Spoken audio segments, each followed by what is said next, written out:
Assalamualaikum warahmatullahi wabarakatuh. Nahmaduhu wa nusalli wa nusallim ala rasulihil karim wa ala alihi wa ashabihi ajma'in amma ba'd. Kita lanjut ngaji ya, biar istiqamah. Ngaji fikih. Kita awali dengan kirim al-Fatihah untuk guru-guru kita. Ila hadratin Nabi al-Mustafa Muhammadin sallallahu alaihi wasallam wa azwajihi wa dhurriyyatihi ajma'in. Sunu Syekh Nasr Taufik Alhamdulillah Syekh Al-Fatihah wa Syekh Baitullah wa Syekh Maghfur Malikin Syekh Rasulullah. Wa ila Syekh Zainuddin Al-Malibari wa ila Syekh Abdul Rahim. Allahumma fa'alna wa la fi dharain. Al-Fatihah.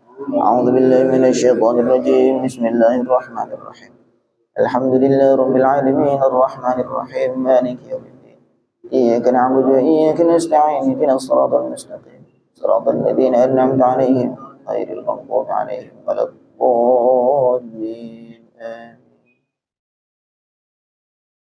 Allahu Akbar. Kemarin terakhir kita bahas tentang kewajiban-kewajiban wali kepada orang-orang yang di bawahnya. Sekarang kita masuk kepada syarat-syarat sholat. Babu syurutis sholati, bab syarat-syarat sholat. Fasyurutus sholati, maka syarat-syarat sholat.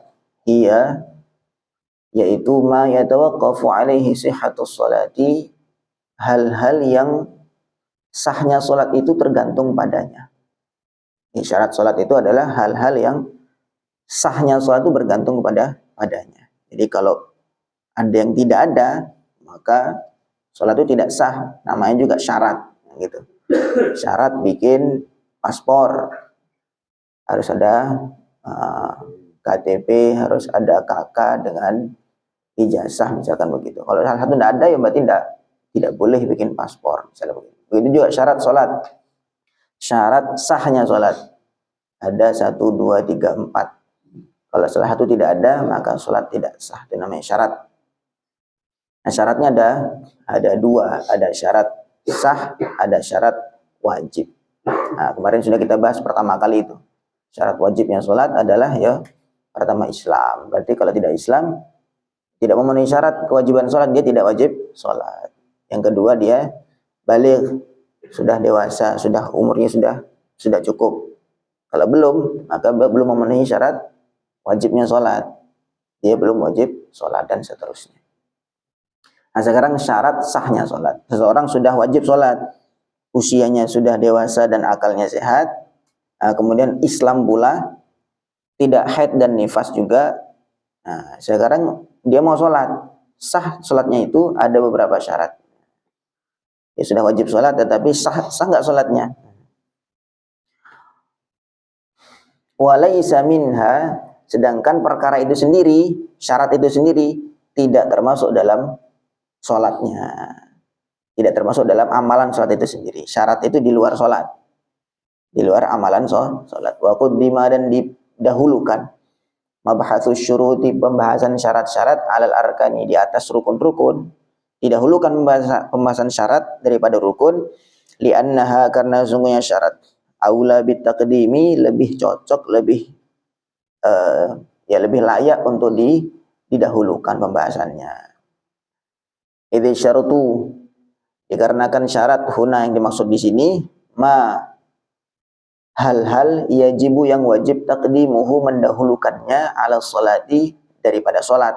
Karena syaratnya harus wujud dulu, baru dia boleh mengerjakan sholat. Karena syarat ini tidak termasuk di dalam amalan sholat itu sendiri. Kalau rukun itu termasuk dalam amalan sholat. Niat itu sudah masuk dalam sholat. Kemudian dan semua rukun, ya, takbir, berdiri, semua macam. Tapi sedangkan syarat itu tidak termasuk. Nutup aurat nggak termasuk dalam amalan sholat, bersuci. Kemudian menghadap kiblat tidak termasuk dalam gerakan-gerakan atau bacaan-bacaan sholat.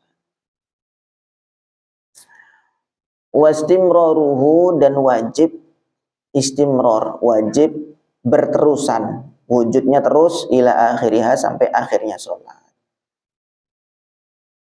Harus selalu ada sampai selesai sholat. Syurutus sholati, adapun syarat-syarat sholat, khamsatun, ada 5. Taharatun, yang pertama suci, anil hadatsil akbari wal asghari, dari hadas besar dan hadas kecil. Hadas itu adalah sesuatu yang menghalangi sahnya sholat. Itu nggak nampak ya, maknawi. Bukan tidak nampak bendanya hadas itu. Tidak nampak bendanya, tapi dia dihukumi najis. Saya dihukumi najis. Seperti orang yang hadas kecil, dia buang angin, tidak ada bendanya hadas, tidak ada, tapi dia tidak boleh sholat karena dia dihukumi najis. Maknanya najis. Allahu Akbar. Kemudian hadas itu ada 2, ada hadas besar dan hadas kecil. Nanti akan kita bahas satu persatu. Wa taharatun, yang kedua suci, anil najasi, dari najis yang fisik. Najis yang fisik. Kalau tadi najis yang maknawi, najis yang tidak nampak, yang abstrak. Orang yang bersentuhan kulit laki-laki dengan perempuan dan bukan mahram, maka dia tidak ada najisnya, tidak ada fisiknya, tidak najis, tetapi dia dihukumi najis, maknanya najis. Nah, sekarang taharatun anil najis, sekarang suci dari najis yang fisik. Itu syarat yang kedua. Yang ketiga, wa ma'rifatu dukhuli waqtis shalah, mengetahui masuknya waktu sholat. Mesti tahu masuk waktu sholat. Kalau mengerjakan sholat di luar waktunya, sholat duhur jam 11, nah itu belum, maka tidak sah sholatnya. Wa istiqbalul qiblati, yang keempat menghadap kiblat. Wa satrul aurati, dan yang kelima menutup aurat. Wallahu a'lam. Yang pertama suci dari hadas besar dan hadas kecil. Yang kedua suci dari najis. Yang ketiga masuk waktu sholat. Yang keempat menghadap kiblat, dan yang kelima menutup aurat. Ini syarat-syarat ini mesti terpenuhi sebelum sholat. Dari 5 ini semua tidak ada yang masuk di dalam amalan sholat. Nah, tetapi ini harus ada sebelum sholat sampai selesai sholat. Suci dari hadas besar dan kecil, mulai sebelum sholat harus ada, harus suci sampai selesai sholat. Kok di tengah-tengah sholat tidak suci dari hadas, nah, misalkan tiba-tiba tengah-tengah sholat buang angin, maka langsung batal sholatnya, sahnya hilang. Begitu juga dengan najis. Nah, dari sebelum sholat sampai selesai sholat mesti bersih dari najis. Kok misalkan tiba-tiba di tengah-tengah sholat itu kena najis, maka sholatnya tidak sah, dan begitu juga seterusnya. Babut taharati, sekarang taharah. At-taharatu bersuci, lughatan secara bahasa. An-nadhafatu adalah bersih, wal khulusu, dan bebas, minad danasi, dari kotoran. Suci, bertaharah itu ya bersuci dan terbebas dari kotoran, itu secara bahasa. Wa syar'an, dan secara syariatnya, secara istilahnya, istilah fikih. Ya mesti ya di dalam terutama di disiplin ilmu fikih itu mesti ada ada pembahasan lughah wa syar'an, lughah wa istilahan. Setiap satu kata maka nanti itu misalkan tohara itu secara bahasa ini, kemudian yang dimaksud di dalam istilah fikih adalah begini, gitu. Contoh misalkan kayak steril itu apa? Steril ya bersih, ya. Tapi nanti ketika dimasuk dalam istilah kebidanan, steril itu nanti di KB yang agak gitu kan. Nah, istilahnya mesti itu, kata bahasa itu mesti ada nanti pembahasan secara bahasa umum, kemudian nanti masuk di dalam pembahasan fikih ataupun nanti ilmu-ilmu yang lain juga demikian. Mereka punya istilah tersendiri, katanya sama tetapi yang dimaksud di dalam disiplin ilmu tersebut adalah berbeda. Seperti tohara itu ya suci, bersih. Apakah setiap bersih itu maksudnya sudah boleh sholat? Belum tentu kan begitu. Orang yang bersih bajunya, ya bersih bajunya, kemudian apakah sudah boleh sholat? Belum tentu, belum tentu. Terkadang najis itu tidak selalu kelihatan kotor, kan begitu. Misalkan percikan kencing, tidak selalu kelihatan kotor nampak oleh mata. Nah, tetapi dia dikatakan tidak bersih. Maka di sini syar'an, secara syariat, secara disiplin ilmu fikih, maksudnya taharah itu apa? Raf'ul man'i, menghilangkan penghalang, al-mutarattib 'alal hadathi awin najasi, yang disebabkan oleh hadas ataupun najis. Menghilangkan penghalang yang disebabkan oleh hadas atau najis. Tadi itu contoh, misalkan orang yang bersentuhan kulit laki-laki dengan perempuan bukan mahram. Loh, saya bersih loh badannya, bajunya semua, tidak ada kotoran apapun. Loh, tapi sebenarnya dia dihukumi tidak toharoh, tidak tohir, tidak suci.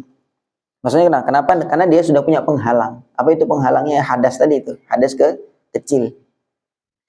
Ketika seseorang dia bersentuhan kulit laki-laki dengan perempuan bukan mahram, maka seketika itu juga dia sudah punya penghalang untuk sahnya sholat. Sudah punya penghalang untuk sahnya sholat. Nah, bersuci itu maksudnya di sini adalah menghilangkan penghalang itu. Gitu. Menghilangkan penghalang itu. Kalau penghalang itu sudah dihilangkan, nanti dengan cara wudhu misalkan, maka baru dia sudah boleh sholat. Maka di sini dalam hukum fikih, tohara itu bukan hanya bersih saja, tetapi menghilangkan penghalang yang disebabkan hadas atau najis. Gitu. Nanti cara menghilangkan penghalangnya beda-beda. Misalkan kalau tadi orang terkena najis, kotoran cicak atau kotoran kucing, kakinya menginjak kotoran kucing secara langsung ya. Kemudian cara menghilangkannya gimana? Ini kan sudah punya penghalang kita nih. Oh, badannya terkena kotoran kucing. Ini sudah menjadi penghalang dari sahnya sholat. Maka toharoh adalah kegiatan menghilangkan penghalang ini yang disebabkan oleh najis. Kemudian cara menghilangkannya gimana? Bukan wudhu kalau kotoran kucing, tapi dengan dibasuh, dihilangkan najisnya. Ya, kalau toharoh secara bahasa itu an-nadhafah, bersih, ya umum lah. Toharoh itu bersih, wal khulusu minad danas, dan bebas dari kotoran. Danas itu kotoran. Nah, tapi secara syar'an, secara disiplin ilmu fikih, toharoh itu lebih spesifik lagi, yaitu menghilangkan penghalang yang disebabkan oleh hadas atau najis, penghalang untuk mengerjakan sholat. Misalnya penghalang untuk sahnya sholat. Walaha, dan bagi toharoh wasailu, ada wasilah, ada perantara, wa maqasid, dan ada tujuan. Ada perantara, ada tujuan. Wa wasailuha, maka wasilah-wasilahnya, perantara-perantaranya, al-ma'u, adalah air yang pertama, wa turabu, dan juga debu, wal hajaru, dan batu, wa dabiru, dan sama. Dabir itu untuknya makulit ya. Nah, bahan-bahan atau alat-alat untuk menyamak kulit. Kulit itu aslinya najis. Kalau dari kulit bangkai ya. Nah, misalkan kulit harimau, boleh enggak orang pakai jaket kulit harimau atau tas kulit harimau, tas kulit buaya begitu kan? Itu kan buaya kan enggak disembelih secara syar'i, itu kan ditembak atau bagaimana kan itu. Kemudian kan bangkai. Kemudian najis. Kulitnya diambil, apa enggak najis? Ya najis. Tetapi ketika sudah disamak, maka itu sudah menjadi suci. Nah, maka alat untuk menyamak itu termasuk wasilah untuk mensucikan. Aslinya kan kalau kita pakai itu kulit dari buaya atau kulit dari harimau yang tidak halal dimakan ya, itu mestinya najis. Kalau kita pakai di dalam sholat, berarti dia menjadi penghalang sahnya sholat. Nah, gitu. Nah, kemudian tohara itu proses menghilangkan penghalang itu yang disebabkan oleh hadas atau najis. Ini najis nih penghalangnya.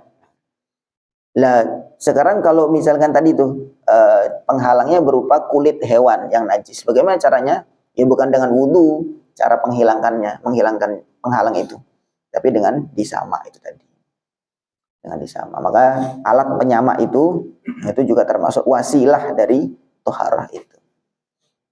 Wa maqasiduha, sedangkan tujuan-tujuannya, kerjaan intinya, kegiatan inti dari toharah itu al-wudu adalah wudu. Wudu yang berarti pakai air, wasilahnya, perantaranya pakai air. Wal ghuslu dan mandi, wa tayammumu dan tayammumnya pakai debu. Wa izalatun najasati dan menghilangkan najis. Menghilangkan najis tadi bertingkat-tingkat. Najis bisa dihilangkan pakai air, atau najis bisa dihilangkan dengan tisu atau batu. Kalau istinja dia, istinja khusus namanya istijmar. Kalau dalam istilah fikih itu istijmar, itu menghilangkan bekas-bekas najis yang keluar lewat saluran. Keluarnya itu dengan batu atau sejenisnya. Itu termasuk kegiatan menghilangkan najis. Kemudian juga sama ad-dabghu atau sama, itu juga proses menghilangkan najis dari kulit. Wallahu a'lam.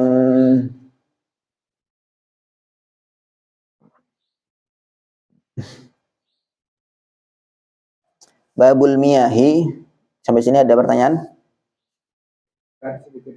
Enggak. Kalau kita sedang sholat, kita di baris depan. Terus pada saat di tengah itu kita batal sholat. Kalau ulang ini. Terus sikap kita gimana? Lanjutin sholat atau kita keluar rasanya kan agak ikut.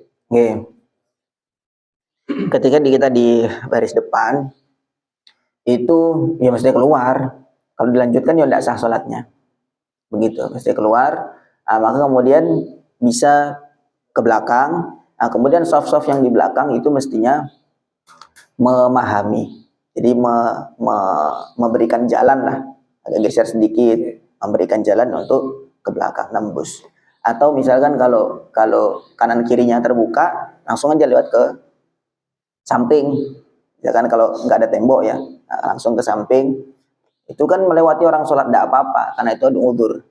Gitu, ada udzur atau ada hajat, kita batal sholatnya, atau ada hal-hal yang mesti dikerjakan, maka itu ada udzur, boleh untuk melewati depan orang sholat. Atau kalau misalkan enggak, ya ke belakang langsung nerobos. Tapi jangan sampai tadi tuh, jangan sampai yang di belakang atau softnya itu berubah dadanya dari kiblat. Kadang-kadang kalau misalkan sampai geser miring, maka itu batal juga sholatnya. Kalau sampai seseorang itu di tengah-tengah sholat, kemudian dadanya itu miring dari kiblat, miring yang parah maksudnya ya, maka itu nanti batal juga sholatnya, karena termasuk syarat sah sholat begitu. Maka nanti ya termasuk kata Nabi kan, yang paling baik di antara kalian dalam sholat adalah yang paling lunak bahunya. Maksudnya paling lunak bahunya ketika orang mau ngisi soft, misalkan ada soft kosong, ya kita dilunakkan bahunya, jangan ditahan untuk nggak ngisi soft. Jadi kalau begitu juga dengan ketika orang keluar dari soft, itu dilunakkan badannya agak geser sedikit lah, insya Allah cukup. Kalau orang miring kan udah cukup. Gitu. Jadi mesti keluar, bisa langsung ke belakang, atau kalau misalkan di samping ada jalan, langsung ke samping boleh, dan diperbolehkan karena ada udzur untuk melewati depan orang sholat. Ada lagi yang lain?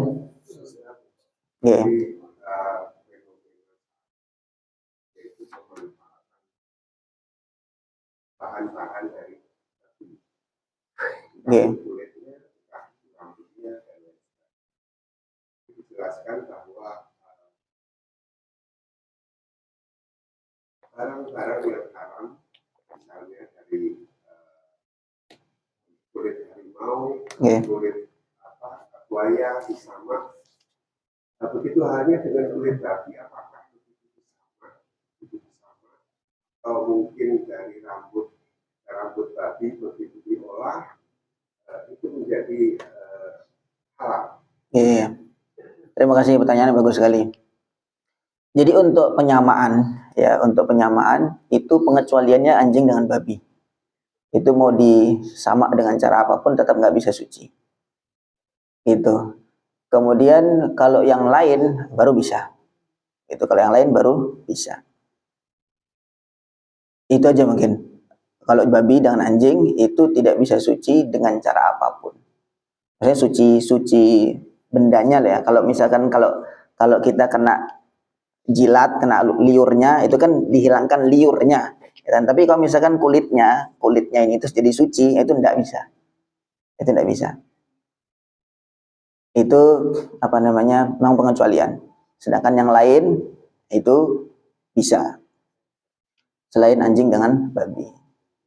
Lagi pula ini kan istilahnya kan kalau sama itu kasusnya kan ketika kulit itu diambil dalam kondisi najis.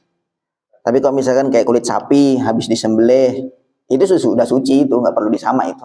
Nah, nggak perlu disama kalau misalkan mau dimanfaatkan jadi beduk atau apa gitu kan. Tapi kalau misalkan sapinya itu matinya bukan karena disembelih, mungkin karena sakit ataupun karena kecelakaan bagaimana, maka kulitnya itu diambil ya najis karena bangkai, bukan melalui penyembelihan syar'i. Maka perlu proses sama dulu begitu. Walaupun sebenarnya dagingnya halal aslinya, maksudnya hukum awalnya asli, tapi karena matinya itu tidak melalui proses penyembelihan syar'i, maka dihukumi bangkai begitu. Sehingga apa namanya kulitnya itu kalau mau digunakan pasti disamak dulu. Gitu nggih? Ada lanjutan? Cukup. Ya. Proses menyamak itu intinya itu adalah menghilangkan apa namanya lemak-lemak dan darah yang ada di kulit. Begitu.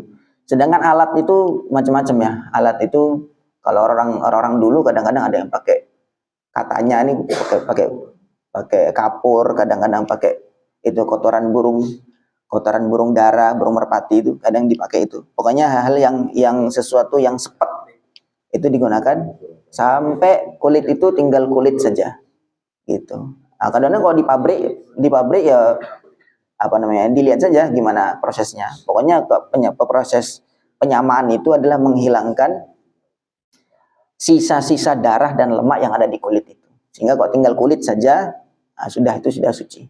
Gitu.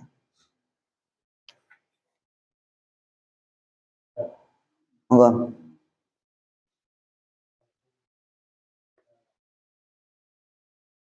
Kotoran anjing yang kering, apakah itu najis?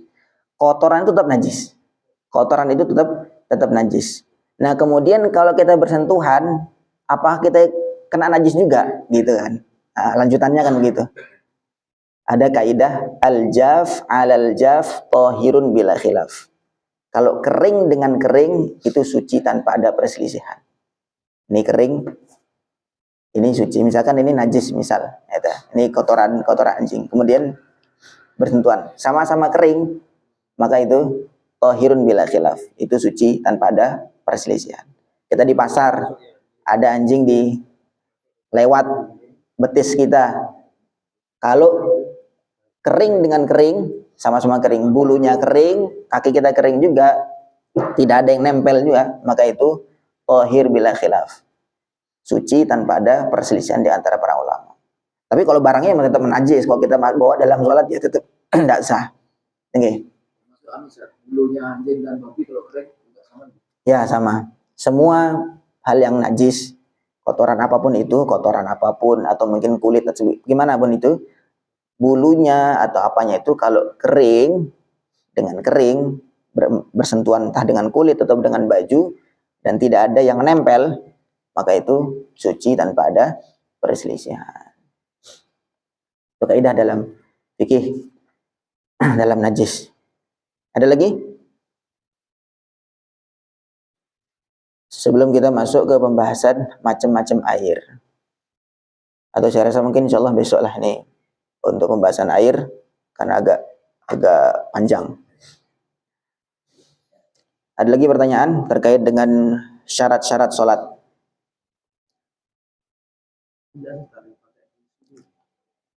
Istinja?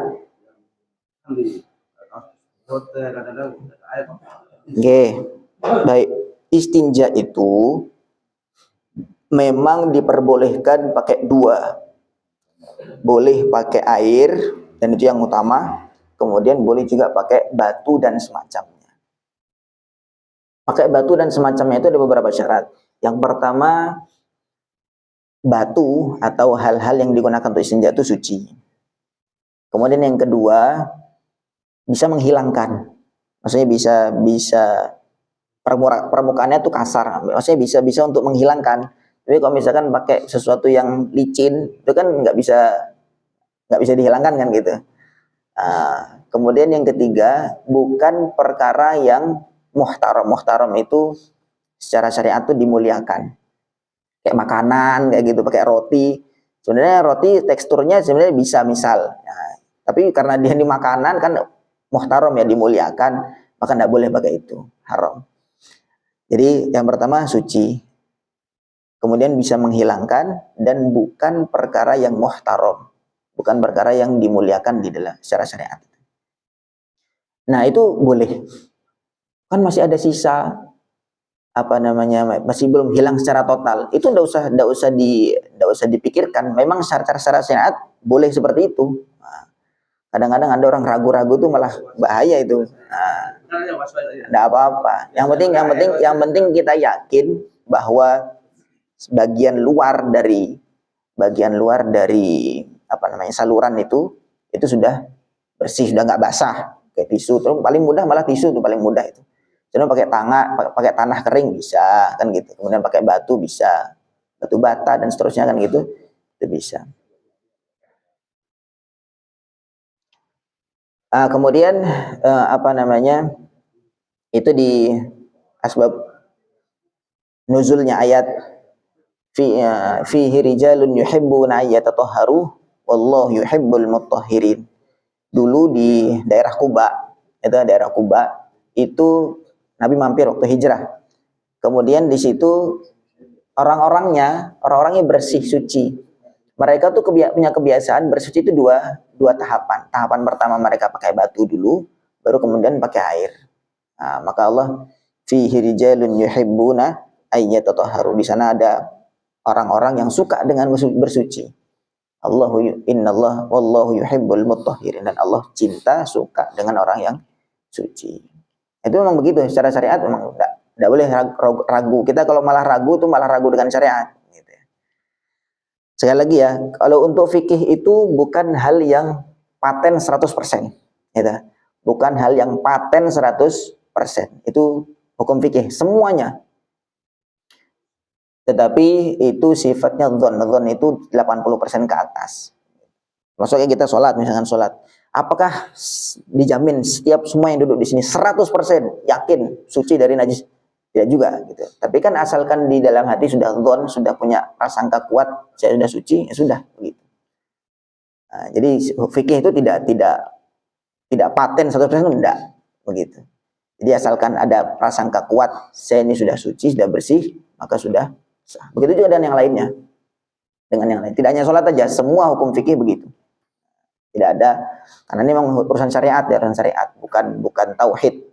Kalau tauhid itu mesti yakin 100%. Tapi kalau fikih itu tidak, hanya cukup 80% ke atas begitu. Ini sudah suci belum? Sudah suci belum? Ya. Kalau sudah ada prasangka kuat ini suci, ya sudah suci. Ya sama kalau yang dan yang ada di sekarang udah tidak di sini kan kenapa di tanah air kan pikiran kan selalu pasti ada loh kan. Atau mungkin mas itu sarang yang belum 100% bersih, tapi sudah belum, tapi ada yang belum perasaan gitu ya. Was-was. Mungkin dari bajunya mungkin kena kebersihan. Kita nanti pada prakteknya dilihat saja. Kalau sampai kita melihat bendanya najis itu kelihatan terpercikan, misalkan kita bicarakan percikan, kok kelihatan ada tetesan air misalkan ada, terus yakin itu najis, bernajis. Tapi kalau kita cari tidak kelihatan secara kasat mata, ya sudah tidak usah sampai diberat-beratkan. Itu was-was segera langsung dihilangkan saja. Gitu. Tapi yang jelas gini, banyak ya kadang-kadang memang orang secara umum ya banyak orang yang kurang paten dengan bersuci dengan tisu itu. Nah, ini malah justru kita harus hilangkan bahwa bersuci dengan tisu saja itu sudah cukup, baik untuk buang air besar ataupun buang air kecil. Nah, syaratnya untuk istinja dengan tisu dan semacamnya itu najisnya belum kemana-mana. Misalkan kalau orang yang maaf kalau diare itu kan kemana-mana. Maksudnya yang nanti kita bahas tersendiri tuh. Kalau sudah dia melewati batas saluran itu, udah kemana-mana najisnya itu, maka sudah tidak lagi bisa diistinja dengan batu dan semacamnya, tidak bisa. Tapi kalau hanya khusus, misalkan kalau buang air kecil ya cuman di situnya aja, cuman di lubang di saluran itu saja, nah itu baru bisa digunakan bersuci dengan tisu atau semacamnya. Tapi kalau sudah kemana-mana, nah itu tidak bisa, harus dengan air. Di bagian itunya sudah bisa, tapi yang di bagian luar dari saluran, nah itu tidak bisa, tidak cukup dengan tisu atau batu. Sudah ke paha atau sudah ke mana yang lain kayak gitu, maka itu sudah tidak bisa lagi, tidak cukup dibersihkan hanya dengan tisu. Jadi konteksnya ini khusus hanya istinja saja ya. Jadi kalau misalkan, betisnya misalkan kena percikan, terus hanya dilap pakai tisu, enggak cukup.